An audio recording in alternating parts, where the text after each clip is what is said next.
welcome to the Amigo CartCast, the podcast where we roll through the ins and outs of material handling with Amigo carts. I'm your host, Samantha Taylor, here with my co-host, Scott Chappell, and we're on a mission to find a better way for material handling. Thank you, Samantha. Each episode will explore the innovative features, success stories, and the endless possibilities that Amigo material handling carts bring to the table. Let's roll into a world of efficiency, innovation, and endless possibilities. This is the Amigo CartCast. Welcome to another episode of the Amigo CartCast. This one's going to be fun, something that people can definitely relate to, not only in the material handling space, but really in any employment space. We have a guest today who is going to share in this topic, but what we're going to talk about is employee satisfaction and retention in the workplace. So before we move into our topic, I would like to introduce Tim Estep. Tim is our operations manager at Amigo. So Tim, why don't you share with our audience a little bit about what you do here at Amigo, and that's it. So I have the privilege and honor to run the production department, the manufacturing department, and the recycling center that we call ARC. I get to lead teams from the very start of a product, as bare metal, if you want to say, through the steel construction all the way through production and then end of life through ARC. So it's really fun. You made it sound so simple. It is too simple. That's too simple. So, Tim, can you just share where you've been before Amigo? I was a mechanic by trade. So I worked in a Cadillac dealership for almost 10 years. And then I left there to teach automotive tech. I was a dying breed of an auto shop teacher for several years. And then I left there to go to Next Year Automotive, where I did over 16 years with them and 2 overseas assignments with them to get to go around the world with my family and do some pretty amazing stuff. And then I've been here for almost a year and a half already. So really, he's been around the block. Around the world. Right. Around the world. 26 countries I've got to do. So hearing about your experiences, it would be probably pretty easy to say that you've been a lot of places, you've seen a lot of people, you worked with a lot of employees. So I think that's going to lead into employee retention and satisfaction, which Tim sounds like an expert in. He does, yes. And that's why we brought him on. Tim, I don't want to throw you a curveball, but when you've explained where you've been and how you've done it, you've worked with a lot of people and you've managed a lot of people. So somebody in your position, you come in the morning and you got to make sure you have parts. You got to make sure the parts were shipped in if you're waiting for a truck. You've got to make sure you have employees. You've got to make sure your employees have the right tools and all this. Where does employee satisfaction fit in all of that? Because it's like a ladder. I guess at what point do your employees, where do they line up in that list? So the simple answer is attitude equals output. Okay. So if I've got several different production lines, I've got a manufacturing department that's got a bunch of individual machines with individual operators. If you got somebody with a sour attitude, whatever it is, the output for that day is always lower. And output equals dollar signs. It just is. It directly feeds to profit, which feeds into profit sharing, which feeds into customer satisfaction on their side because maybe we caused something to be late. So again, that goes back to attitude equals output.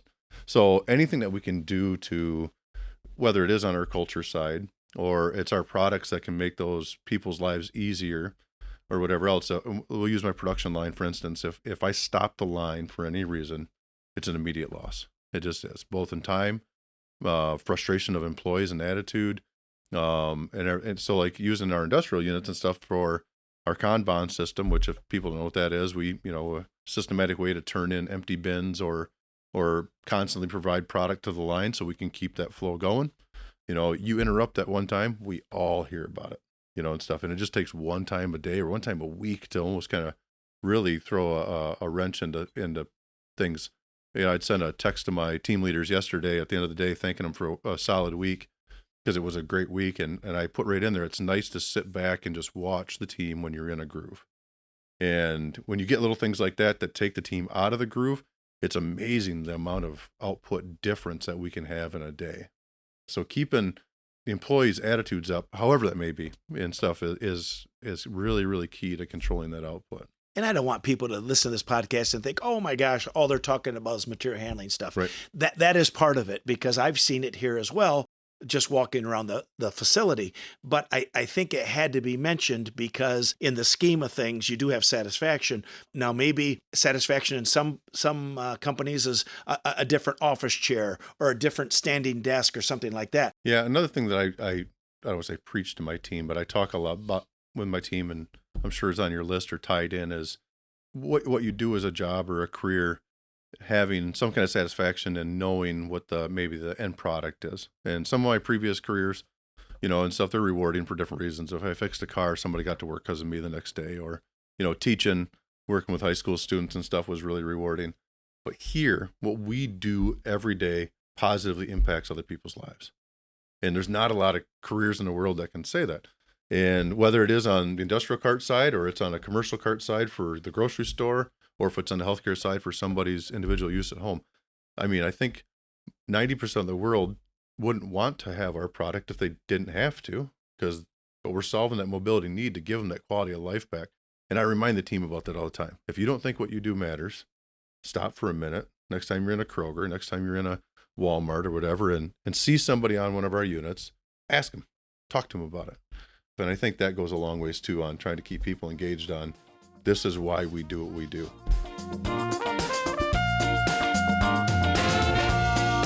So I have a quick survey that was pulled. This is the top 5 reasons people say, I love my job. Love your job. Love your job. Do you guys love your job? I love my job. I do love my job. Okay. So let's see. Everyone who's listening, maybe do a mental check if this is the reason you love your job. We're ready. Okay. We're going to work backwards here. Number 5. This one I think everyone can say, fair benefits and pay. Number 4 is to have flexibility and a work-life balance. Number 3 is the company culture. Number 2, open door policy. And number 1, drum roll. Are you guys ready? We're ready. Is they have an Amigo material handling unit to help improve efficiencies and employee satisfaction. Love it. I think that is number 1. And if you don't have one, it should be number 1 for everybody. You're missing number 1 in your company. Exactly. That was a quick poll that I just took with the individuals in the room here. So that's Perfect. where that poll came from. I think that's great. I think it's great. Anyway, so Tim, on that topic, I don't think that anybody at our location would be able to speak to the broad ranges that we have been able to use our products in our facility more than you. So I know you talked about a little bit about your role and what you do here, but can you just, for our listeners, or maybe people who don't know, how many employees, I guess, are under your umbrella? So under my team, we're just under 60 total with the 3 departments. With the addition of the new building and stuff, obviously it's allowed us to expand our production department into almost 2.5 times the size of what we were before. The warehouse got to go up by 30%, and then ARC got to move into a 50% growth, almost double what they were at. Yeah. And stuff too. So it's created a lot more space, but that's a lot more steps in a lot of people's eyes too. So it is. And prior to our expansion, so for our listeners who haven't heard or don't know, Amigo just recently expanded almost 50,000 square feet, which sometimes maybe to some people doesn't feel like a lot, but when you're walking it every day, it definitely adds the steps. So prior to, I think we did a quick count on how many Amigo units were being used on a daily basis, and I think the number was around 3. Do you know how many we have gained since then, or are we feeling that 3 is pretty No, I sufficient think for the that? warehouse would use 3 all day long, every day and stuff. And then between our custodian using 1 full time, and then we've gained 3 more that our parcel department's using for either getting around just people, or for actually going to pick up packages or something, let's say from ARC in the morning to be able to fulfill orders, and get them out and stuff as well, instead of just walking and carrying items and things like in that nature. So no, they've been awesome for our day-to-day use, and then seeing our own products in high use in the right ways in our own workforce every day is really cool. So I think what's unique to share with everybody, previous to our 50,000 square foot addition, roughly 50,000, we were about 70,000, of course, and we were using quite a few of these products in that size of a space. Now, the reason I bring it up is because our previous podcast, we've talked about 250, 300, 400, 1 million square feet. So we've talked about that before, and it sounds like it's so big, which it is, but I think it's important for anybody listening to realize that it doesn't have to be a big facility. It's just about, one, increasing efficiency, which we've talked about before, and two, what we're going to talk about today is keep an employee happy. Yeah, I mean, sometimes it's just as easy as saving a guy a trip to the bathroom without walking, and stuff. In the new building, we've got some new things that have come up that you wouldn't think of before, where people do, like, man, the bathroom is so much further. Or people will want to naturally stay kind of in the line area for breaks or for lunchtime, because to walk to the lunchroom just seems so far, and stuff. So we have offered up our material handling units and stuff, like, hey, if you got to run, jump on it and go. I mean, it's not a big deal. So it has then obviously, created a fix for us on some things, with just that, where new larger spaces have created problems we didn't maybe foresee or understand. So in the smaller building and now the bigger building as well, what were the areas? Were there specific areas? You said shipping, receiving, and you said custodial. I mean, were there specific applications that we here under our roof used them for? Yeah, so the warehouse uses them all day long for our Kanban system to pull product from the warehouse and then deliver it directly to the production lines. We still do that today on a much bigger scale, because the lines have expanded. And now we're also using to feed the parcel department from ARC, which is now much further than it used to be.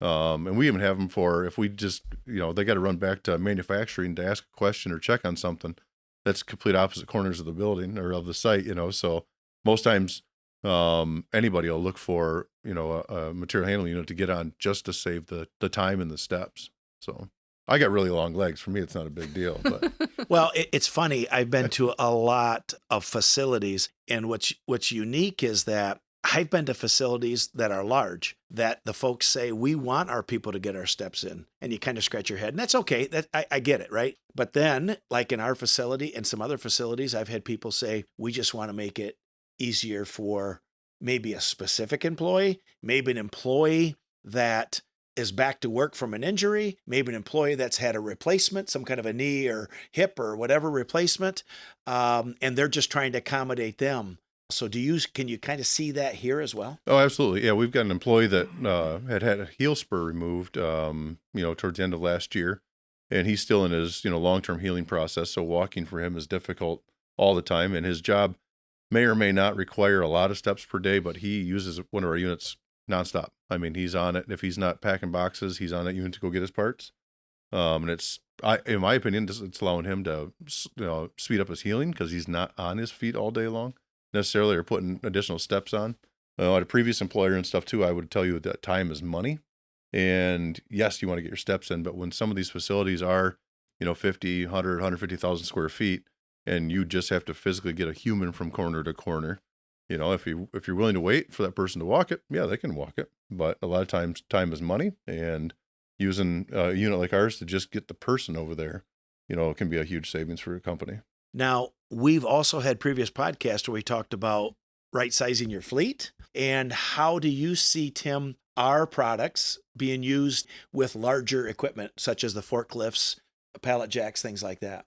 I mean, they fall right in line with, we treat them the same way as like an industrial, wheeled truck is what we call them and stuff. So, we treat them the same way in a warehouse. We actually even have a small training for these guys to be able to know that we don't just put anybody on them and expect them just to go. I mean, driving them with a trailer behind has a little bit of a difference and things. So we treat them that way, but they are right amongst the fork truck traffic or the ride on pallet jacks or the walkies and stuff. And material handling and moving material is the name of the game. And if I don't need a fork truck to do it, which is in a much larger price point, obviously, and does take more training and certification, I can do it with one of our industrial units. It's a lot easier. It's a lot more cost effective. Takes up a much smaller footprint and things as well. I can get through my aisles way easier than I can with a fork truck. I don't have to worry about, honking and beeping and doing the same thing. I can get in much tighter spaces with the industrial units too. So a lot less risk, I would say, by using those units. So Tim, can you share too, because you also had talked about another use, and that's great. I think that speaks to everything that we try to paint a picture of, but you live it every day, so you see it. But you had also mentioned the maintenance and cleaning janitorial cart. So can you kind of paint a picture of what that is, how that is used on a daily basis? Yeah, I mean, same thing. Our current custodial person does have some walking limitations as well. So I think originally the intent of adapting one of our units to her needs was more for the mobility side of it. But then we saw the major gain on, mounting a garbage can, having all the cleaning supplies right there. And we made a mobile work unit out of this for them. So not only to get them from location to location, but the customization we could do with that to meet her needs. I mean, the efficiency in her department was huge in doing that. Again, just trying to make everybody's job simpler by what we can do to customize our units and our parts. I can just picture if I am in charge of janitorial, custodial, I'm at one area of the building, and let's say I forgot something that I need at the other end, and I have to walk all the way to get my paper towels or my cleaning supplies or whatever it is, and I'm frustrated with myself because I forgot it, and I have to walk back and still do my job. I'm frustrated because I'm losing time. So I can imagine that having that one-stop workstation, to your point, really makes it just better. paper towel delivery. Taking the soap to all the locations. I mean, it sounds simple, but as we continue to grow, and there's other facilities obviously that are much larger than us that have more bathroom units or more kitchens or whatever else too, to try to do that in your arms and just walk it to these places, whether it's like I said, paper towels, cleaning supplies, whatever it may be. It's nowhere near as efficient and stuff. So we can, these customized units that we've been able to make for ourselves have really paid huge dividends. And I think, for that same reason, I'm not sure that our custodial person would have stayed on as long, maybe if we didn't have that option for them too. So yeah. So this is kind of off the wall, but I'm going to tie it together too, because one of, what was it, I don't know, my fourth or third point of why people love their jobs was a culture. And it might be the smallest thing, but when you think about a company culture and you can feel it when you walk in the building, one of it is 100% cleanliness. And are you taking pride in where you work? And are the bathrooms clean? Is the kitchen or cafeteria area organized and clean? And that all relates back to company culture. And if you don't have that individual that loves what they're doing and goes to work every day for the purpose of the higher company, then you've got a broken piece. So this also fits into, I don't think, even though we make the product here, I don't think we would have ever got that far had we never tried it. I just think of the young lady, Marcia, that does our custodial. She worked here for probably almost a year before we got that unit for her. And it's almost like it was in front of our face, but it was almost like now she has it. I don't think we could take it away from her. No. And I don't think we could take it away from the warehouse people. Absolutely. At all. So once again, it's a situation that nobody knew how much of an impact it would have until we started using it. Absolutely. I mean, just this week, we moved a lot of offices as part of the building expansion and stuff, and we had to tear down some old offices and a bunch of furniture. And we had employees go grab 2 desk units with trailers and load all the excessive furniture onto the trailers, haul it back to where we kind of stored upstairs over our manufacturing department. And other than that, they would have hand carried all that stuff back there. And the second I said, hey, go grab one of the deck units for the trailer. And they're like, oh yeah.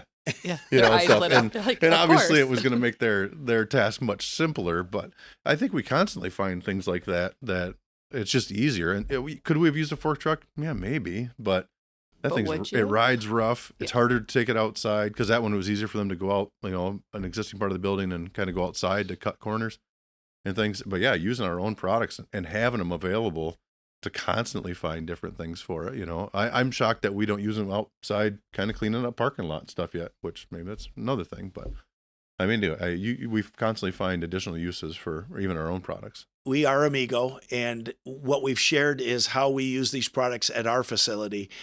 I don't think it's from the fact that we chose to use our products as much as we found the benefits that the products have given us that we tell potential customers that they will do. So with that being said, there's a company in Tennessee that basically came to a show, and they were looking to move bags of trash. And they supposedly, and I was at the facility, were moving up to 400 bags of trash a day. Now, I don't think that'd be a lot of fun. I don't think that'd be a job that I'd want to have, because these bags of trash have to be moved. We built a special cart for them.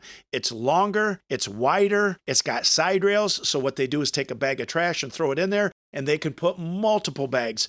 maybe 50 at one time because it's so big. But what was funny was I was talking to the main person, somebody like yourself, Tim, at the facility that actually pulled the trigger. And then his supervisor came in and she said, oh my gosh, our employees love these. And think about this, everybody. We're talking about moving trash. And we're not talking about building a bridge or building a watch or doing something on a production line. So this was an example of an opportunity, an application that we've never heard before, that they asked if we could do it. And for sure enough, we did it and we delivered it. And the follow-up call was, our people are very, very happy. So I think it fits totally, Samantha, into this whole theme of, efficiency, employee satisfaction, and also employee retention. I was going to say, I think you had also mentioned that the retention specifically for that job was much higher because everyone was very happy with it made it easier. It was more efficient. Most definitely. And correct me if I'm wrong, that was with a customized trailer too, right? It was a customized trailer. Instead of our 30 by 50, it was 46 by 60. We put special sides on it. It's like the old radio flyer wagon. It was just a side that goes in and out. But the thing is, this wouldn't have worked efficiency-wise if we had no way to keep those bags in. So now they just throw the bags in. We even put a drain in the bottom. So in case there's any moisture, they could drain it, because, who knows what goes in a trash bag? A half a cup of coffee, a pop, or whatever the case is, unfortunately, which is bad. But yes, Tim, getting back to that, it was a custom trailer that we had done. Well, I think that those are some fabulous stories to not only talk about how our products help improve efficiency, but also a special episode on employee satisfaction. So thank you both for sharing. That wraps up another episode of the Amigo CartCast. Please be sure to visit myamigo.com/podcast. And until next time, keep it rolling. And that wraps up another episode of the Amigo CartCast. We hope you enjoy this exploration into finding a better way for material handling with Amigo carts. Be sure to subscribe as well as go to myamigo.com/podcast to see pictures and videos mentioned in today's episode. Thank you for tuning in, and until next time, keep rolling with Amigo. Until next time, keep it rolling. Keep it rolling.